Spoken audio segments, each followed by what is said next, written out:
Сіздермен өте дәмді болып шығатын творог қосылған сочниктер дайындайтын боламыз. Міндетті түрде осы рецептпен дайындап көріңіздер. Сіздерге ұнайтынына сөзсіз. Ең алғаш бір жұмыртқамызды жарып аламыз. Үстіне өздеріңіздің қалауларынша қант қосасыздар. Мен 2-3 қасық қантымды қосамын. Жақсылап араластырып алатын боламыз.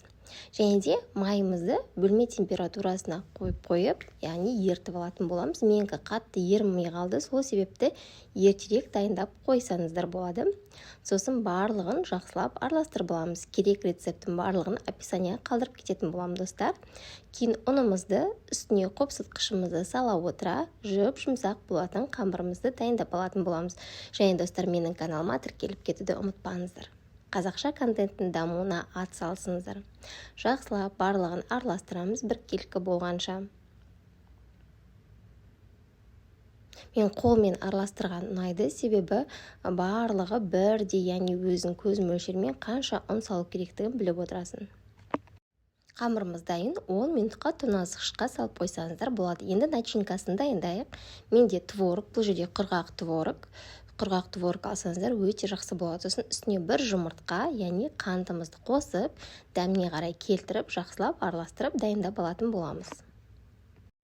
Енді қамырымызды алып, мен өзімнің қалауымша осындай бөліктерге бөліп дайындап қойдым. Сол кезде жаю өте ыңғайлы болады.